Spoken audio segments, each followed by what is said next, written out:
Son. Hello, everyone. Gather here. Welcome to another episode of NDISCO'S Village Meeting Podcast, where we talk about Africa, the society, and the culture. And we don't talk about just those in diaspora. We also talk about the homestead. Why is that so? It's because when we talk about our young ones, especially the young Africans, their issues, their challenges are almost the same across the oceans. So we tap into them. The environment may be a little bit different, but most of their challenges are almost the same. So what I do here is to create awareness and encourage everyone to deep down into their own environments, their own areas, their own regions, and see if there are similarities or differences and adjust accordingly. So today, we are going to talk about another topic that concerns young Africans. Your host, of course, is Dr. Maslina M.OPARAOJI, or hostess, like some people call me. And I am so glad to have one of those authorities on this subject. And I call her that because I have seen her do stuff, do wonders, and get recognized. We have today our indefatigable, that's what I will call her because she works hard, she's tireless, Dr. Charity Ezenwa-Onuaku. Welcome, Dr. Onuaku. Thank you so much. I'm happy to be here. Yes, we are glad to have you here. And I will give her the chance to introduce herself, but she is the founder, CEO of WEALTHYGEN Foundation. And how did I come about having her in mind to come join us today in this conversation? It's because of what she does, not just for herself as a business, but for the young ones. I don't know if you remember, I know you remember this, not too long ago. Was that last year or 2 years ago? Charity, when we went. 3 years ago? About that, I forget. Yes, I've been so many places. Yes. And she, we always admired each other from afar, but that was the period that I got an invitation from her to come talk to the young ones. And it's not just the young ones of Africa, but of the world. And they gathered. And we talked to them. And I was happy to do that. One thing I took away from that, Charity, was actually speaking after the congressman representative for the PG County. I forgot his name. Franklin. Yes. And what I took after is that it was tough coming to speak after him, but I learned. I took that what we do for the young ones of any culture, of any religion, of any tribe or language, it's the legacy that tomorrow they will fulfill the values we have in our minds for them. And at the same time, we are saving our own lives and saving what we have in mind for tomorrow. And so that's why we pick such topics.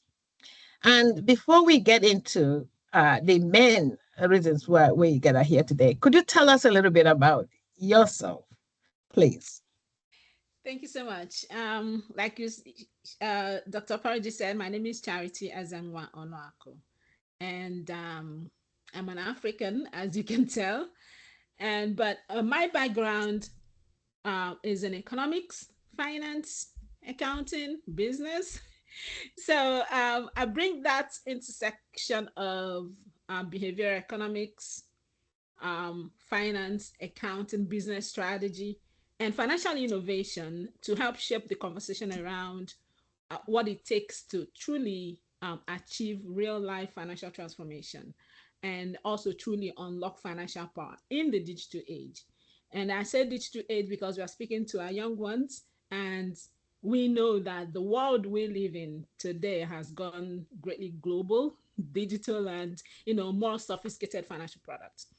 But that aside, I am the founder of WEALTHYGEN, and within the WEALTHYGEN brand, we have two parts: the WEALTHYGEN Foundation, which is a nonprofit where we empower women and youth towards achieving financial well-being. We also have our fintech side, which is the WEALTHYGEN solutions, and through which we create digital products. Our latest product really is the WEALTHYGEN app. And the goal with these companies is really to help people achieve financial well-being, do well with their finances, and to help shape a future financial path for themselves and their families. So I'm happy to be here to help talk about this do's and don'ts of or us, I would say us, the African professionals, young professionals, to manage our money. And the goal is for us to make the best of our finances, the money we make in this country or wherever we are, to make the best of it and to give ourselves and our families a better financial future. So I'm glad to be Awesome. here. Welcome. Welcome. We're glad to have you. And you mentioned that, we're going to delve deep into this. Thank you for introducing yourself. What you failed to mention is that you have gotten awards even from the U.S. government. Um, I was given to you. Yeah, tell us about that. Yes, absolutely. It's just in recognition of what we do. It's a Lifetime Achievement Award, Presidential Lifetime Achievement Award, that really recognizes the impact we make in the community, not just in the things we see physically, but the knowledge we impact among our women and young adults have been recognized by the presidential awards team. It wasn't, we were someone nominated us, someone that has seen what we do along the years, even the impact or our participation in the United Nations programs, nominated us. And we received an email that someone has nominated us, and they asked us a lot of information about what we do and how we do it. We provided information and we got the award. It was recognized across, not just in the US, but the whole Africa. So it was a good testament to the impact that we are creating. And my takeaway from that award is that it's just a starting point for us to continue to do more. And since then, it's been a lot of them coming through, a lot of recognitions on what we do and what we plan to do in the future. So I'm glad to receive that and continue to make an impact. And in the coming months and in the future, you will see more of them, such awards in the pipeline. And we are happy to continue to do what we do. Awesome. I am so proud of you. And Thank you. uh, once you said once that I am your mentor, but I think I learned a lot from you. I don't know how that came about, but really. And that we have other people who do these finance things, and give well-being of money advice to people. But for whatever reasons, I always pointed out to you, not because you have invited me to your program, but because I know I can sense the genuine aspect of what you put out. And not only that, I see how your spouse, your husband, supports a whole lot. I mean, I haven't seen any situation where he's not there. Even when you're recognized in Nigeria, he's there. That to me, it's a good foundation. You are married, you have children. You also recently have dabbled into making your own clothing, or you can dress it, and that was, you don't know. I see this. I I got tickled pink. I'm like, yes, and it looks so good on you, your beautiful self. So we're glad to have you here. Thank you. Yeah. So let's get it more into the children, the young ones. And the reason why I talk about young professionals, and I have shared it with so many, that it's a gap. There's a gap. It's a forgotten group. And in one of my episodes, I explained who they are. They are not married yet, and some of them newly married. They don't have children, or they are thinking of having, or not having one, but having a dog. They make the money. They're no longer under their parents' control, but they are responsible enough for themselves. But when I call them professionals, they're doctors, lawyers, engineers, all that. They make their own money. They are well paid, but they don't know what to do with this money. I even suggested the other time, and there's an episode for that also in my podcast, go and invest in Nigeria and places they can invest in, like, not only Nigeria, but whatever country they come from. It could be Zimbabwe, it could be, Mali, wherever it is. but invest any other country where you can. I know they do digital savings in all these cryptocurrencies and all that. But what I'm afraid of is that they don't end up like their own parents now. And you and I know that today we used to, in the past, some of their parents took care of them when they were little, so they now take care of their own parents. It's a given in African culture.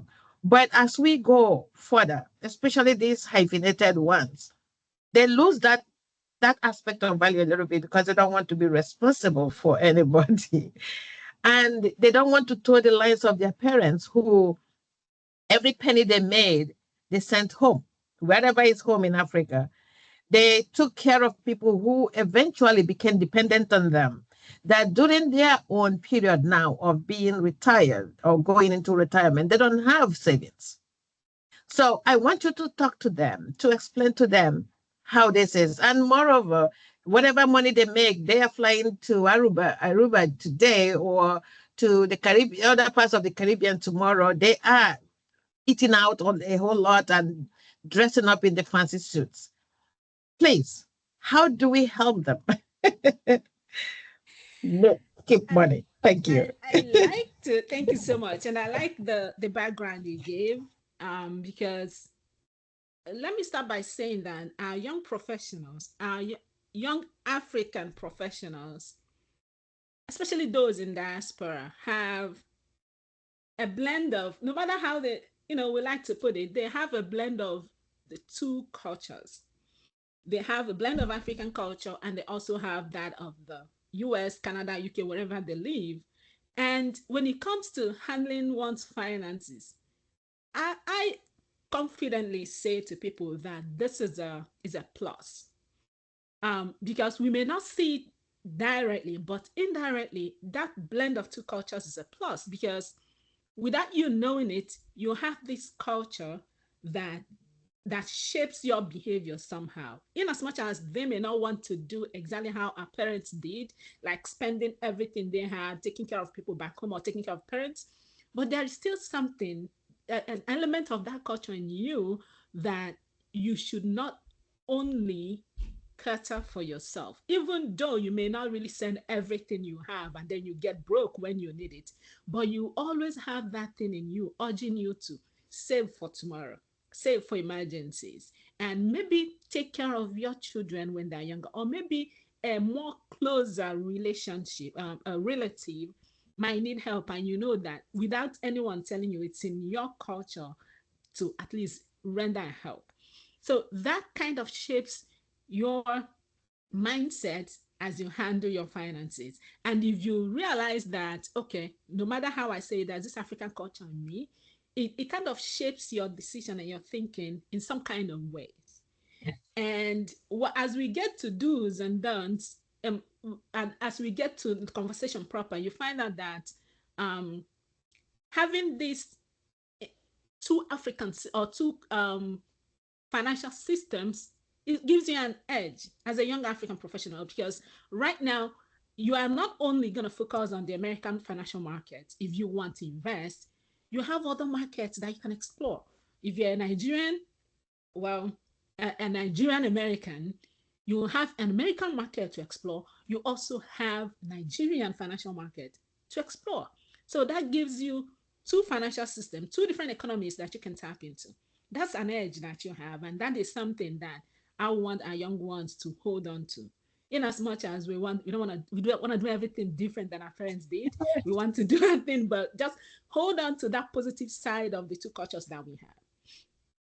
And Awesome. I like to start also by saying that, just like I mentioned in the beginning, the world we live in, our young professionals are born into this more sophisticated and more digital economy. Everything has gone global, right? Um, Financial institutions we know of continue to produce or bring more sophisticated financial products that these young ones may not know about, may not understand. They might know about it because this is their world or their age, but the intricacies of those things they may not fully understand because they are young and they are just beginning their independent financial lives. They no longer listen to their parents because they are now out of the house, they are on their own. But then they are not fully grown or they don't fully understand all it takes to kind of fully understand the whole complexities in the financial system. So if care is not taken, our young ones are prone to easily overspend their means, make rush financial decisions or decisions that may not be too optimal for them, and they are more likely to acquire more debts or all of those financial trouble that they can easily get into unknowingly or sometimes knowingly because maybe they don't have that full understanding of how the system works. Okay. But also this more complex, more digital financial system also has the other side of the coin.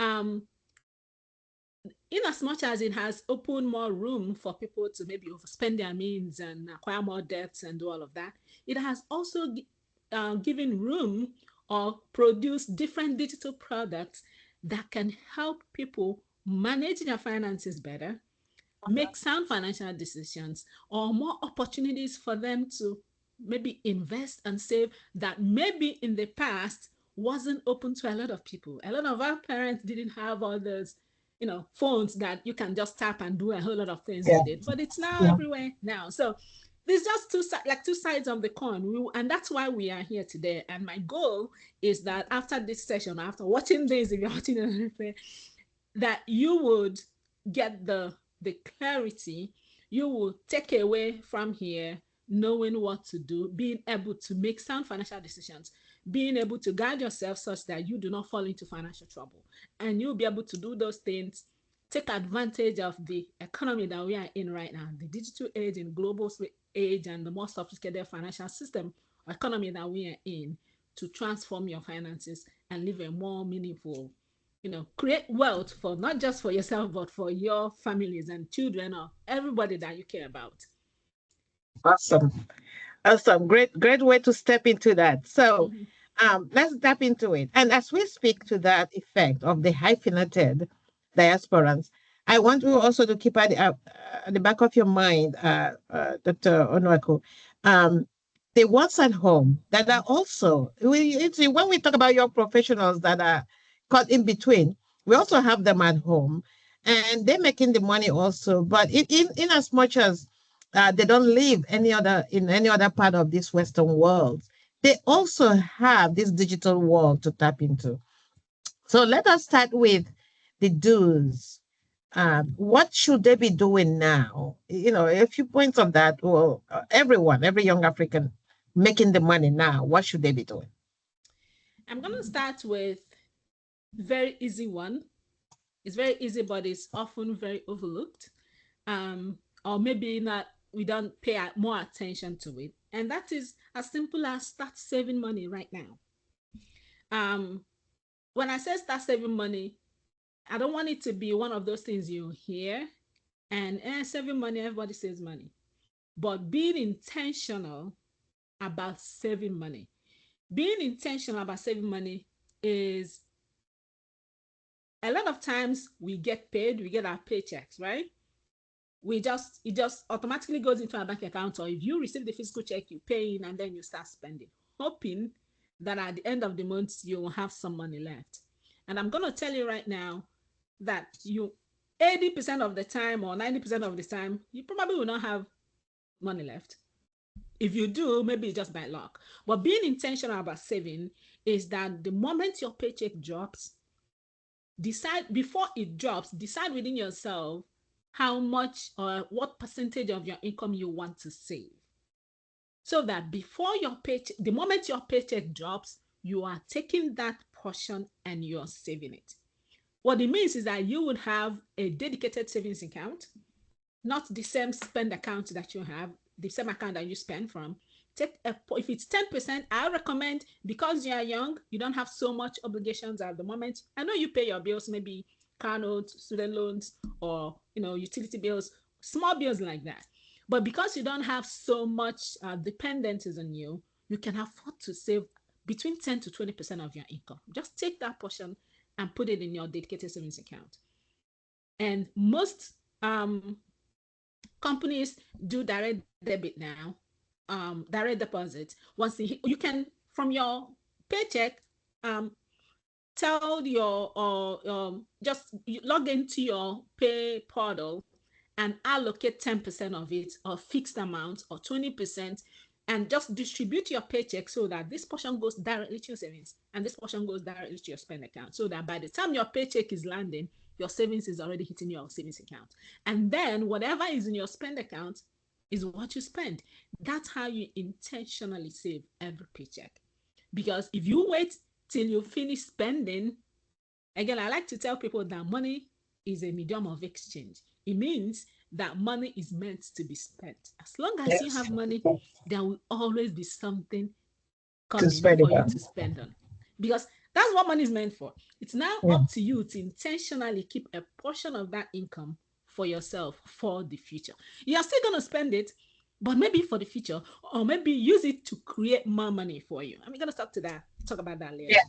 Yeah. So that would be your intention. Your do number one, intentionally save between 10 to 20% of your income every paycheck. Can I ask a question on that? Yes. Now, I have heard, I speak to the young ones a whole lot, and I bring up this topic because we learn from our lessons.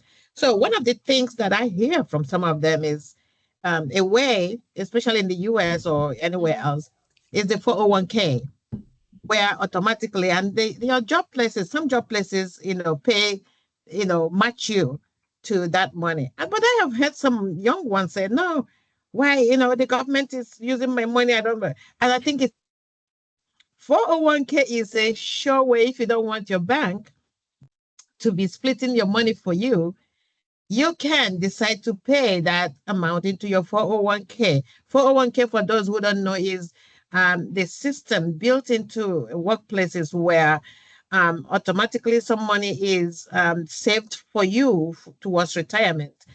Without you touching that money, if you're going to touch it, some companies make you pay penalty until you reach retirement age. What do you think about that? Should they not involve in that, or think about that? I think the way I explain 401k is, it's a lot of times people don't, unless you have that intention, which is my do number one, but people don't normally save without being pushed to.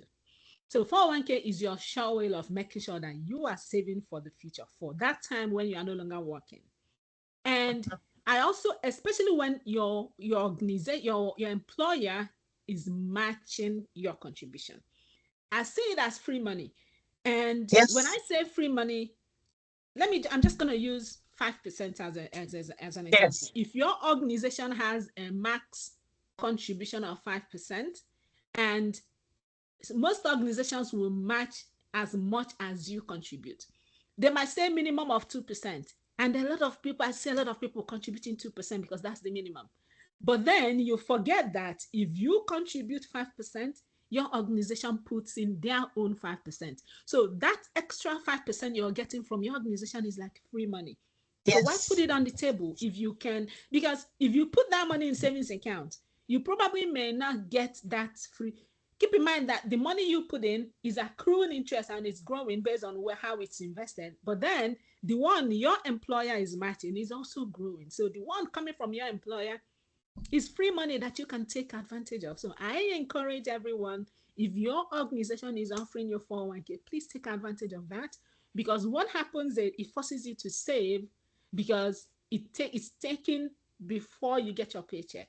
So you won't even know that you're paying it, because the money that lands in your bank account is like conditioning your mind that that's the only money you have. And it is tax. Yeah, it's done before taxes. Yes, it's before taxes. So yes.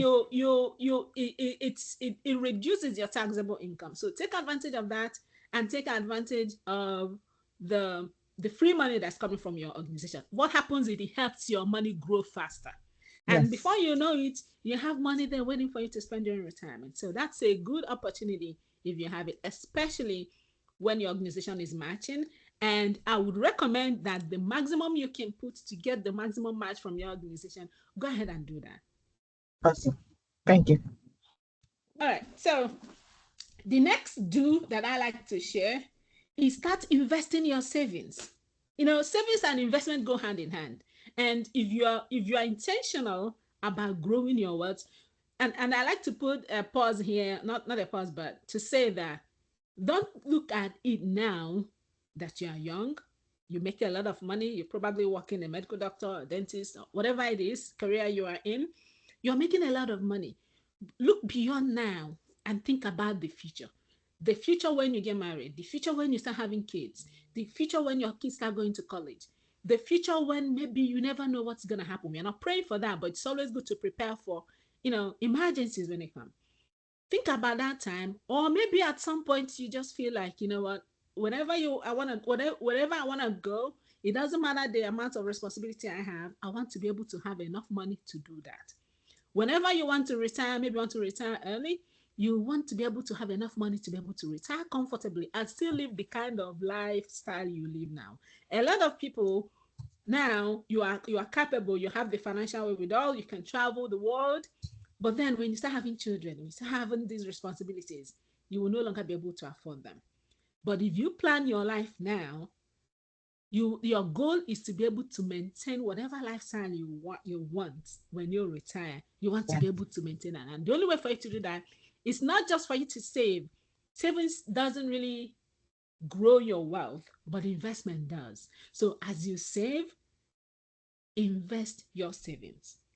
Now, I like to talk about that in two parts, which Yeah. is one of the okay. So let me put it up. As you save a portion for emergency, just in case anything happens, right? Maybe you never know what's gonna happen in the workforce, but we don't pray for it. But just in case if anything happens, or maybe any eventualities, right? Once you have a portion that would be there that you're not gonna touch, then any subsequent savings is for you to invest.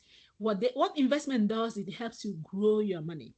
And now I like to say that being a young adult now, or a young professional now, is to your advantage when it comes to investing, and I'm going to tell you why. And whenever I speak to young professionals or young adults, I tell them this is the time for you to get into investing.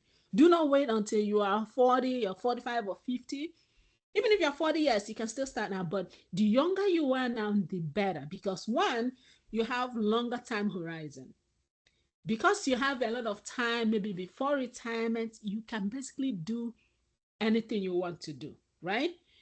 You can afford to take risks because if anything happens, you still have time to kind of turn back and reset the button. So, and keep in mind that riskier investments have higher returns. So someone that is nearing 60s, 55, 60s, when they talk about risky investments, I would say run. Because if anything happens, you're basically losing your money and there's no time for you to recover. But when you're still younger, you can take a shot at that and take on those risky investments for higher returns. And you can try out different things because you have time at your disposal. But then I also want to say that when it comes to investing, you can tap into the African market, not only US market, because every economy has risk in it. There's inherent risk in the American market. It may be small, but every market has a risk. But when you tap into different markets, and that's to your advantage, a pure American may not easily get into Nigerian financial market, but you have that access. And one thing I like to say is, which is not easily obtainable here in the US, the interest rates in the Nigerian, especially those in Nigeria, is ridiculously high. You can invest in something as safe as treasury bills and you get 20% interest rates, 21%, 22, 23% interest rate. And it's as safe as, something treasury bills is considered the closest to this, what you consider the safest investment. But you cannot get it anyway. You can't even get 10% in America. If you get 5%, you are dancing. So that's the advantage you have to tap into that market and diversify your investment portfolio. That's the advantage you have. So that's my point. My do number two: start investing. Do not wait until it's late. This is the time for you to tap into what is out there, and because your money, there's what I call time in the market. The way money grows, it grows because of the time it has in the market. If I invest something today and cash it out next month. Someone that invested to cash out in 6 months, that investment has longer time to grow in the market, and their money will grow faster. That's the effect of compounding growth. So the longer time you have, which you all have right now, this is the time for you to start investing. And when you invest now, you invest without feeling it. You invest how much you are comfortable putting away. Because right now, you do not have a lot of responsibilities. You do, but not as much as when you start having families. So this is a good time for you to start investing. Quick question. Yes. You had mentioned saving money, and that I think emergency purposes, and I think that is apt. It is something that is reasonable to do. And we talked about 401k. There's also those who are self-employed that could look into what we call IRA, individual retirement accounts. And I don't know what it's called they have versions of that all over the world. So tap into what is. But mentioning that you have to have emergency fund, and somebody was asking me the other day, a young one, how much is good enough for emergency fund?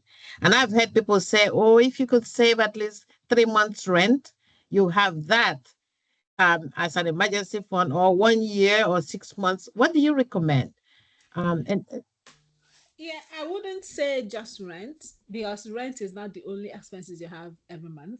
I yes, would say um whatever is your total expenses for the month, get at least 3 months worth. We say I recommend 6 months, but okay, sometimes it may be difficult for people to get 6 months. It may not be difficult for some. So I'll say 3 to 6 months if you cannot make 1 year. This day becomes interesting. There's a mm, strategy to it. I would say focus on 1 year, but 1 year will not all be sitting in your bank account. mm, So what I like to say is you save it works with investment together. You mm, have your 3 months of living expenses. You know that whatever happens, you are okay for 3 months. You can pay your bills, you can pay cash. your rent, you can, yeah, have it in your savings account 3 months. Then the next 3 months, that will make it 6 months. I would put it in what I call, because a short-term money market, or maybe Mhm, a 3 month CD, certificate of deposit. right. It's an investment, but it's very short-term, 3 months. Mhm, You can put it there for 3 months and you roll it over. What it means okay. is you invest for 3 months, you tell them after 3 months, roll it over and start another 3 months. Because you have 3 months in your cash, so that if anything happens, you have 3 months that you can rely on while your 3 month CD is maturing. Now Yes. you have another 6 months. That 6 months, you can also put it in a short-term investment for 6 months, rolling it over every 6 months. So with all these three things, you have your 1 year emergency fund. But they Yes. are not just sitting in savings account earning you tiny cents and all that. You have one in 3 months semi short-term investments that earns you slightly higher than what is in the CD, in the 3 month CD. You also have your 6 months investment, another short-term, but you earn you higher than the other one. So in total, you have your one year living expenses, but they're all invested, but Understood. at different time intervals. So that's the plan, and that's how I've seen some most people that have followed this path. It works for them, because the idea of having that is, if you just put all your money into an investment, maybe stock market, crypto, whatever it is, or in an investment that's not easily Liquidated. liquidatable. You It's can not liquidate, liquidatable, it's yes. liquidated. So, so if an emergency comes, you are forced to liquidate your assets. And maybe at that point, maybe when it's not performing well. Assuming you bought your stocks, for example, for $10 per share, you put all your money in it, and then you have an emergency. And that point was when your stock prices are around $8. So you're already losing $2. And because you do not have any emergency, you are forced to liquidate that money so you can take care of your immediate needs. But if you have money set aside, you let your investment chill until that point. You are no longer going to be forced to sell, but you only liquidate that when you need to, when it's favorable for you to liquidate. So that's the importance of having emergency fund. Wonderful. I agree. I'm glad you explained that better because some of them don't know. Like you said, hopping from jobs to jobs sometimes, especially when jobs are not predictable. Today, you hear this company is folding or is laying people off, and this happens all over the world. It doesn't matter where. And if you, for example, you're saying spending 500,000 naira every month, including rent, food, and everything, you better have three times that sitting somewhere so that if anything happens you have all that, and then you have that figured for 3 other months, and then 6 months and 1 year in where you cannot get into that money easily. um and that is very, very helpful. I appreciate that. Go ahead. Yeah. So the other thing I like to say that kind of ties into what we've talked about, and most people ignore that, Mm, is tracking your finances. yeah. A lot of people believe that tracking your finances is like counting coins. Like why you spend it. But from experience, tracking your finances helps you gain clarity. And each time I have engaged someone to just try it for 1 or 2 months, they've always come back to say, I didn't realize I spent that so much money just buying clothing. I didn't Yeah. realize I spent so much money doing this. Because when you track your finances, you'll be able to say, okay, maybe if I want to save more money this month, I don't really need to spend so much money on this line item. I can do less. I have some one of the ladies I worked with said her closet is full of clothes, like tons and tons of clothes that still have tags on them that she doesn't even know if she's ever gonna wear. But she keeps buying and buying and buying. Because she always says that there's nothing, the closet is full, but there's nothing to wear, right? We women say Yeah. that. And she keeps buying and buying and buying. And the moment she sat down and say, okay, she keeps, every time she spends money on anything fashion, she tracks it. And she was screaming that she needs to do something about that. And now, because she could see it, she knows this is where my money is going every month. This is where I need to cut back on. So, not necessarily depriving yourself of what you want to do, but you'll be able to Yes. allocate your finances in a way that it's beneficial to you so that you can put your money in the right places. And the ones you don't really need, you can put that money towards your savings or towards your investments so that it can make Yes. you more money. So that's one Yes. of the things I like to, one of the do's that I like to emphasize. You are young, that's fine. Track your finances. There are apps out there. I know we are all tech savvy. WEALTHYGEN Yeah. has an app. So you can check that out, that you can track your finances on the go. It's very easy to use, but at any point in time you tap on that phone, you are seeing where your money is going. It can even calculate your net worth for you. What it does is it gives you that clarity. And I say that clarity is everything. You don't, you won't know how to get to your destination unless you know where you are. It's like when you're trying to start a GPS. You first of all tell GPS, this is where I am and this is where I want to go to. So tracking your finances gives you clarity. This is where I am now. This is how much I'm saving, if any. Or this is how much assets I have, if any. You know what? I need to increase my assets. I need to increase my net worth by increasing my assets. This is how much I owe, the debts I owe. This is how much I'm paying on interest on the debts I owe. And then it will help you build up your savings. And it will help you plan for future goals. You know what? I need to have my investment portfolio. I need to have so amount of money in my investment portfolio. You won't know that unless you track your finances. Finances is not just tracking expenses. You're tracking your income. You're tracking your expenses. You're tracking your assets, your investments. You're tracking your liabilities, the things you owe. And then at the end of the day, you'll be able to know, okay, this is where I am, my financial position.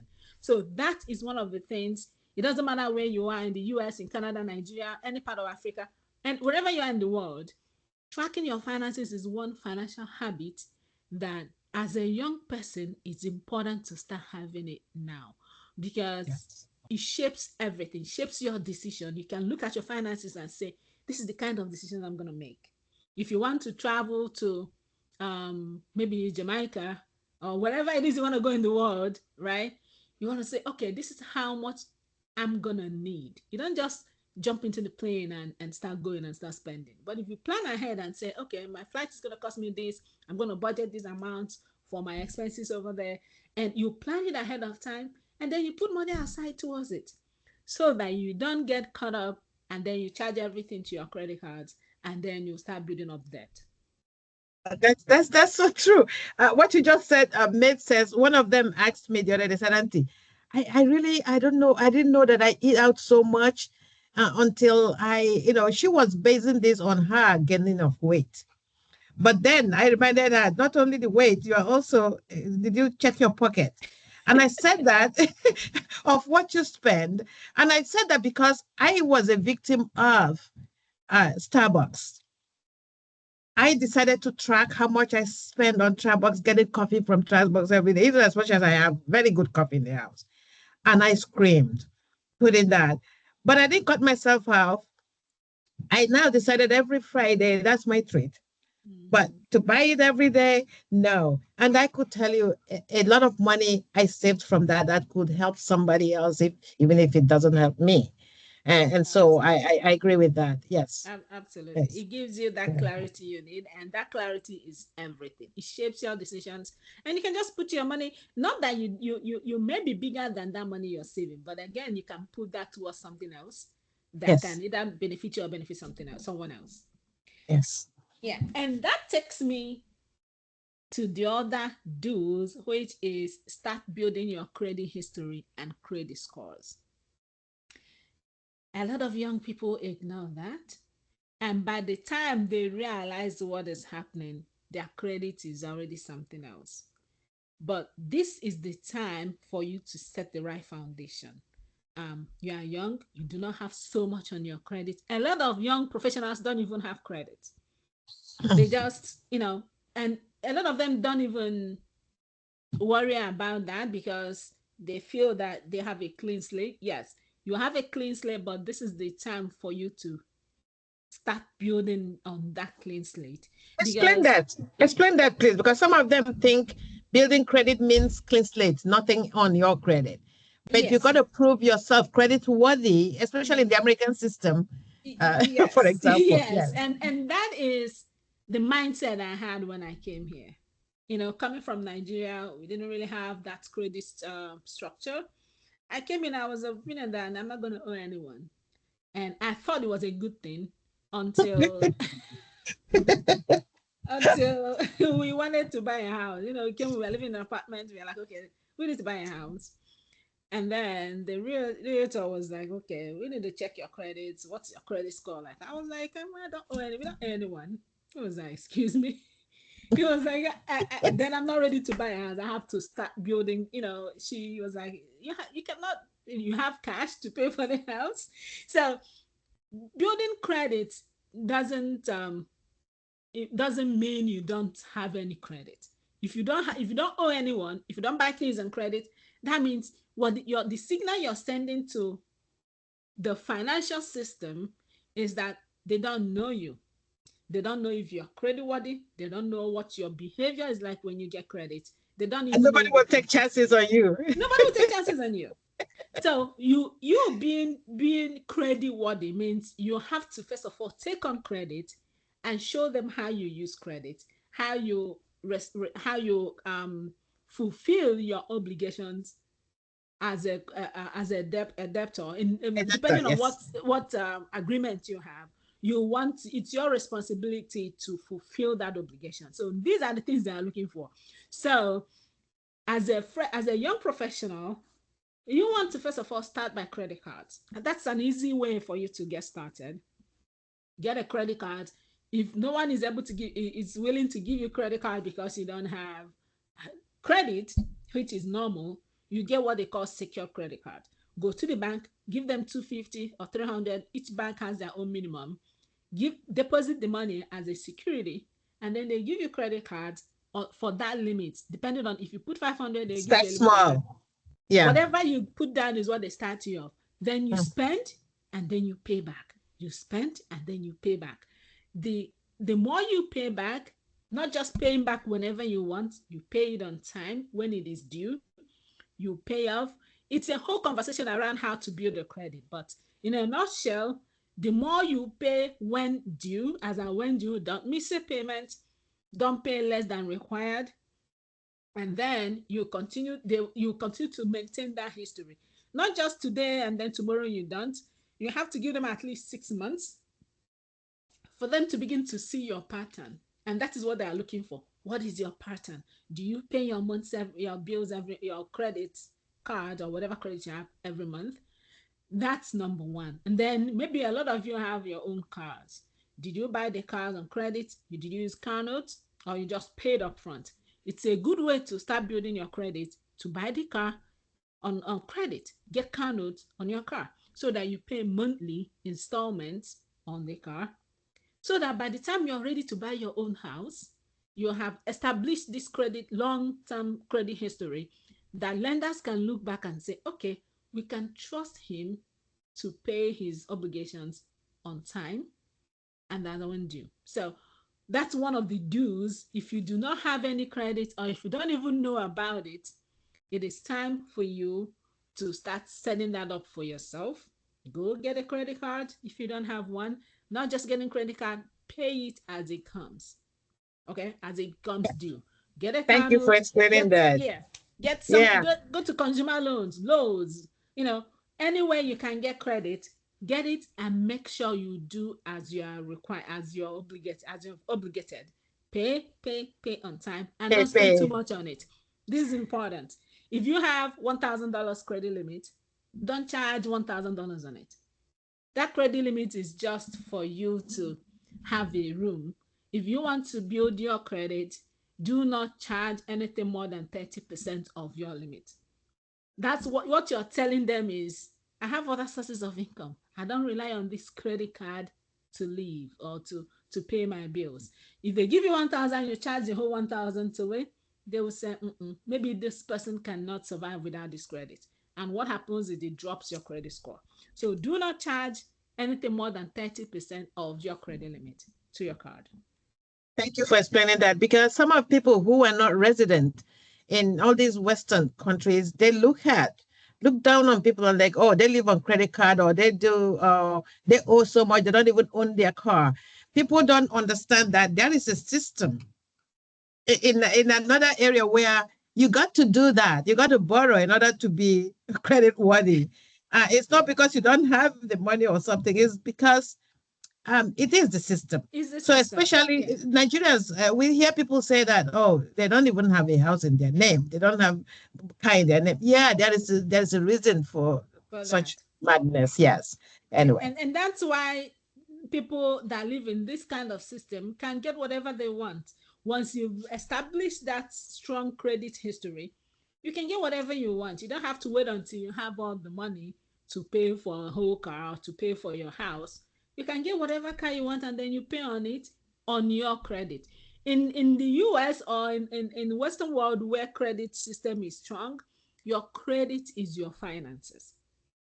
Your credit score is your finance. The same way people check their bank accounts and say, this is my net worth. Your credit score is also part of your net worth because you can do basically anything with it. awesome. All right. The last do I want to say, Okay. this may be a bit off, not off, but is important, is an important part of personal finance because when you have all of these assets, it's important to protect it.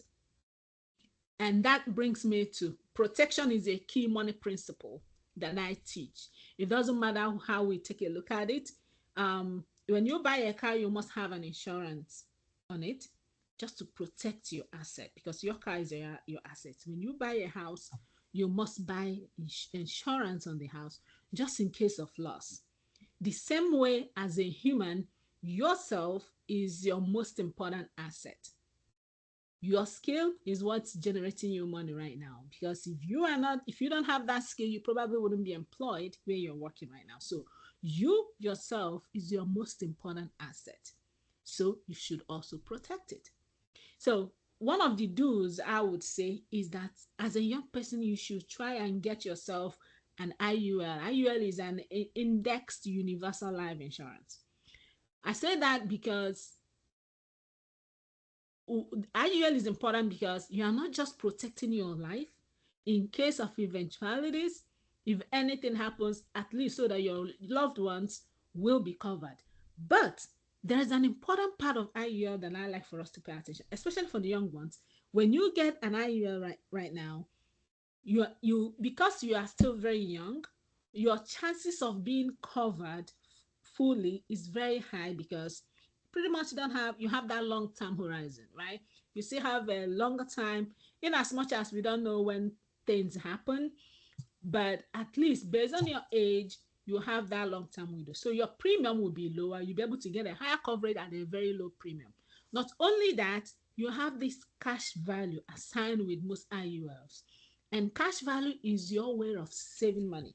And I say that because a lot of people, like I said, we always have to have this kind of push that will help us save money. And the savings you have on your IUL is secured and is protected because, as far as the whole system is concerned, that is your life insurance and nobody tampers with your life insurance. So that means that the savings you have on that is also protected and it grows as well. So that's a good way for you to not only protect yourself, but also have some cash savings that you can use while you're living, because you don't have to wait until something happens to someone for your loved ones to benefit from it. You, as a living person, can also benefit from the savings that accumulate from your life insurance. So that's something to think about.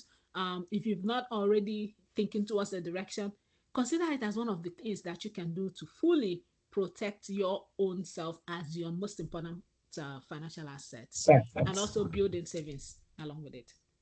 Awesome. So, having said that, what is the biggest dunt? Because we are also looking at the time. Yeah. What is the biggest dunt? Yes. The biggest dunt that I'm going to talk about is every paycheck, even though we covered it in our savings, is do not overspend every paycheck. The paycheck you have, let's just say you make $5,000, do not spend all of it.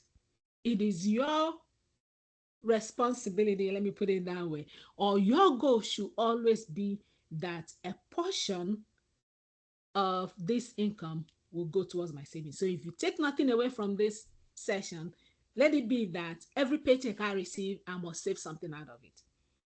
And one more thing, I don't know if you want me to go maybe one or two Yes, more. please. Go ahead. Yeah. Yeah, go. Take your time. All Yeah. right. Is I know we talked about savings and investments, and we talked about the do's. I'm also going to talk about don'ts when it comes to investment, because a lot of people lose money in investing.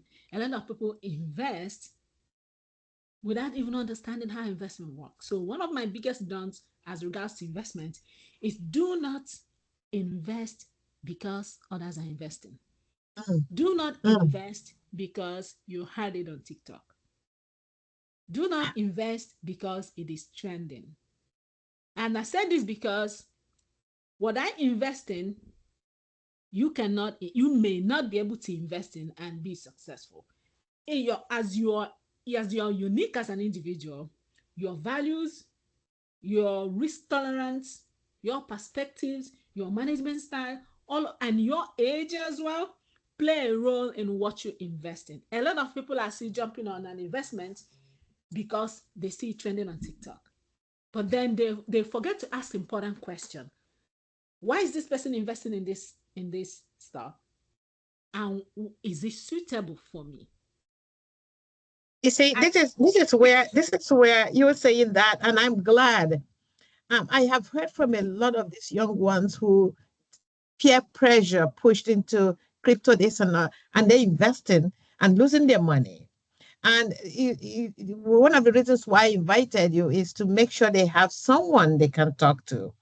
Auntie is not a financial person. I've never claimed to be, but I have people like Dr. Charity, here who can, and look her up, um, give her a call. If you are close to where she is, I think she's global. She can talk to you anywhere Mhm. if you want to invest. I promise the young ones, I may not have all the answers, but I will find them. And for those of you who are complaining about where your money is, right, here you have a resource I can vouch for that she will start you right. So thank you for saying that. Go ahead, please. Thank you. So, and Mm, I said this to say that one of the questions I get from everyone is this: what should I invest in? And I always tell them, I cannot tell you what to invest in right now. There are a few things we need to talk about. How old are you? It may mhm. be a silly question, but how old you are determines what kind of investment you can go into. There are different risk levels. There's high risk investment, there's intermediate, there's lower risk.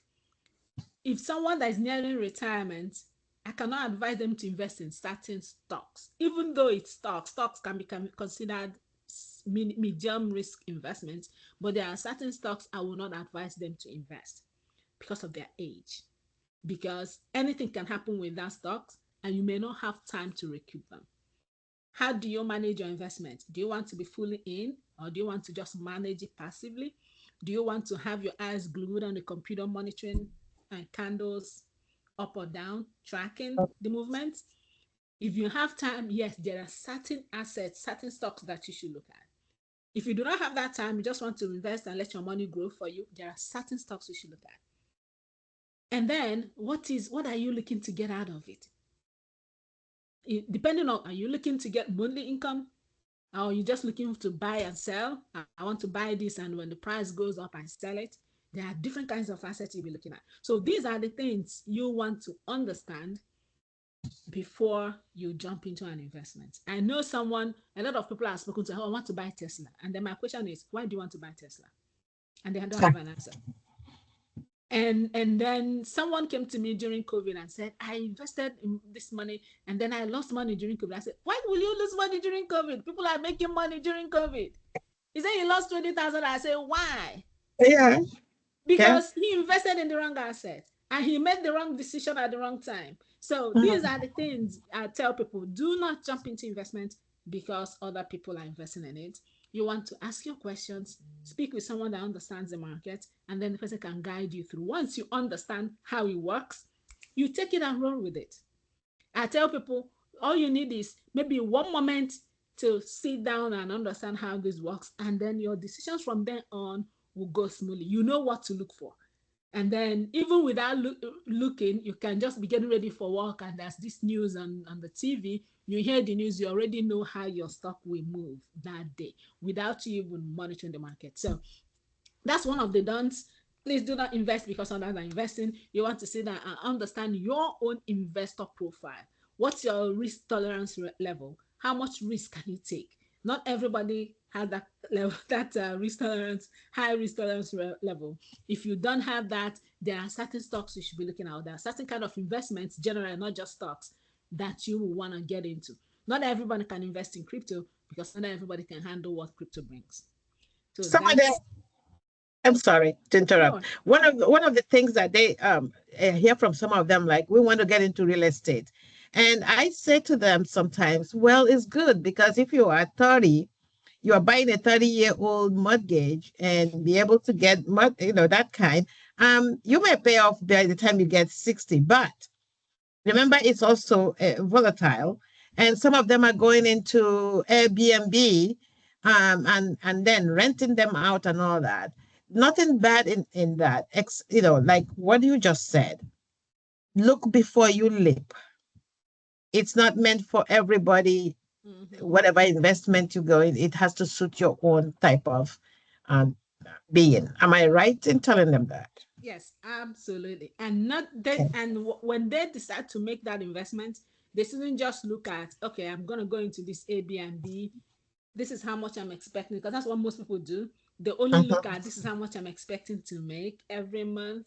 They forget, okay, how much are you expecting to spend? One, and what if your room is not rented for this number of Wow. days? You still have your obligations, still have the mortgage to pay and all that. So you are not just weighing in the income, you're also weighing in what you have to lose in just building that scenario, the two scenarios, before you finally make your decision. Awesome. Thank you. Thank you. And I think that's almost it. I Oh, would I say have this another. one thing. Yeah, go ahead, and then I'll Yeah, ask you one question that I have. Yes. yeah. I would say this one thing that I've seen a lot of people, a lot of people make that mistake of not paying attention to interest rates. I've seen a Mm. lot of people that purchased houses and they excitedly, oh, I bought my own house, and then my question is always, at what interest rate? They have no clue. What's the structure? What's And a lot of them are like, I don't know. I said, you have to know. Even on your credit cards, a lot of people don't know the interest rates on their credit cards. I tell them that is the first thing you look out for. Whether you're buying a car, whether you're buying a house, whether you are accepting a credit card offer, your eyes must be on the credit rate. I'm sorry, the interest The rate. interest rate. Because the interest rate determines is your cost. That's how much you pay. You can go buy a car for 5% interest rate. I can go get the same car for 2% interest rate. You are going to pay more than me in interest. So I like everyone to pay attention to whatever interest rate you're getting on your credit card, on your car note, on your mortgage. It is one important thing you keep an eye on. And it's okay to shop around. If you are getting 5% on here, get into another lot, you might get the same thing for 3%. So it's always good to shop around. So please do not ignore the interest rate on any kind of debt that you have. Awesome. Thank you. That's a very good advice because, Mhm. especially depending on what part of the world you are in, sometimes differences matter, and I'm not going to say, go deep into that. You may get a bigger interest rate because of the differences, that abound, what people see and what people feel, and be cognizant of that. Now, my last question for you, and I know we have gone more than an hour, but this is a very important topic that, and I may not get you easily, being very I'm busy. But what we have just said mostly taps into the diaspora or hyphenated Africans everywhere. What are these also tailored? I know some part may not be tailored to them for those in the homestead who are also young professionals, Africans making money that they may not have for 01k ability and that kind of system. Do you have anything different for them? For example, a Nigerian young professional making money, and I didn't say they can't help others. Don't get me wrong. Help others, but don't be like us or your parents who we were knee deep into doing that and we forget to take care of our own retirement. What do you say to them, those of them that are not into the credit system to help them navigate saving their money? I know that one of the things that inspired me to do what I do today is because of what my mom did. Hmm. And she did that while in Nigeria. She's still in Nigeria till today. And I learned about fixed deposit from her first. Hmm. So even though we may not have 401k and all of that, but my mom was a nurse, not the high level RN, or she was a nursing assistant Okay. in Nigeria. She recently retired. She was working before she got married. So according to her, every paycheck she received, that's the portion that goes to her fixed deposit. And until she got married and had us, she continued to do that. Even when she changed jobs from the community hospital to the federal polytechnic hospital, she continued to do that. And one thing I learned that made us even ask her questions was because we all went to boarding school, and each time when we are going back to school, she would give us some money, whatever she can, and then we would, cry and say it's small. We wanted more. She would tell us that that's all she had, and it doesn't matter. We learned that once she says that's it, don't even stress That's it. because that's it.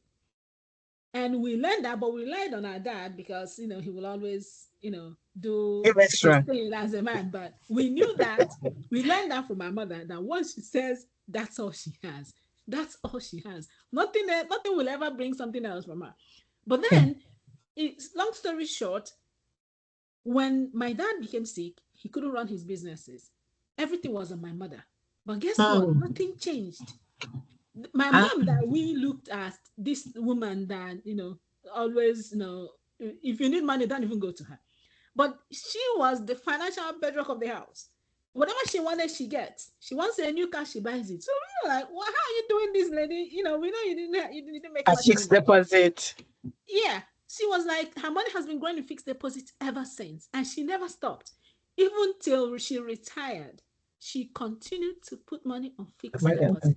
So her money continued to grow and grow and grow. It was the safest at that time. There were stocks, but at that time it wasn't that. And maybe she didn't know much, but in the community bank, in the other first bank, one of the big banks around, she had fixed deposit everywhere. So that thing is what I learned from her. I'm like, okay, when I came here, I started learning about different things, but people in Nigeria had a lot of opportunities for them to save money.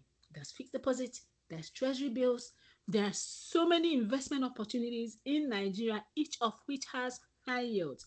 I still invest in Nigeria, even though I live in the US. I invest in treasury bills. I do their money market. The interest rate is something else. So Yes. those in Nigeria or any part of Africa, tap into that and put your money to work for you. The returns you get on those closer to safe investment options are really good. And for those that want to go do a little more aggressive, there are other investment opportunities there as well.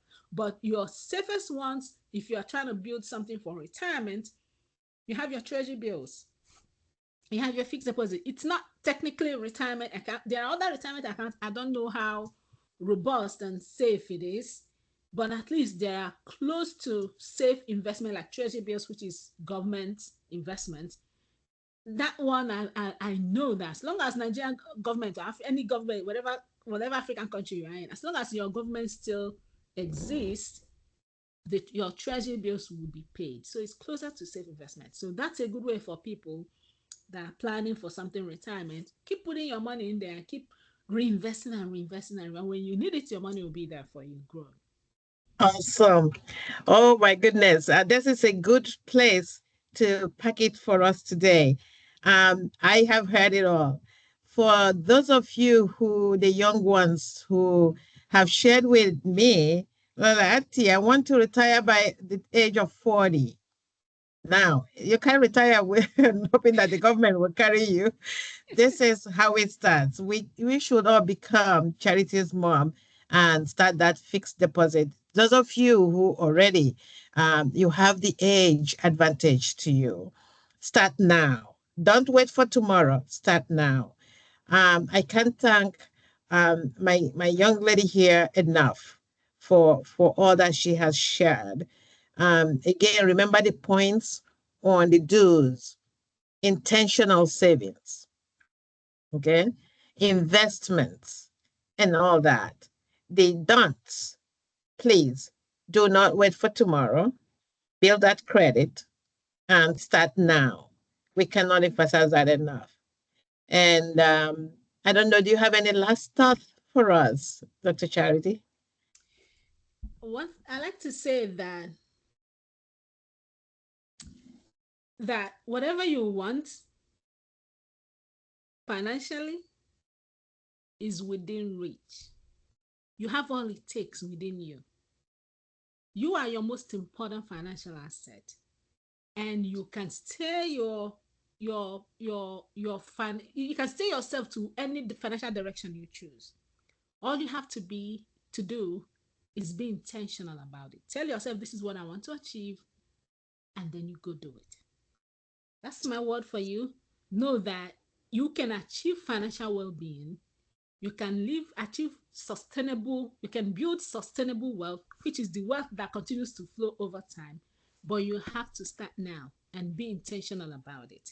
And then when you put together everything we shared today, you can then be able to manage your wealth, your finances, so you can grow it and sustain the growth of it and flow. Now, sorry, I'm trying to get into, but the growth is different and flow. You can grow your money and sustain it so that it will continue to flow over time. Not the kind of wealth that you will make today and tomorrow you lose it. That is not sustainable. But when you start now to lay the foundation, then you can be able to not only manage it, but grow it and sustain that growth and flow of it over your life. Thank you. Awesome. Thank you so much. And your website again is, can you It's say the what it it's is? Yes, it's wealthygen.org for the foundation, or wealthygen.com for the fintech. Wonderful. So you guys have heard it. And that brings to an end today's. Please share, subscribe, because the topics we talk about here, it's universal. It's not just yes, it's based on Africa, but all the young ones all over the world can tap into this knowledge, especially today when we talked about finance. What she just shared today it cuts across all nations and all boundaries and all continents. So thank you again, Dr. Charity Ezenwa-Onuaku, for making the time. We appreciate everything you told us today. And we, on behalf of the young ones, will hack on and tapping into that knowledge.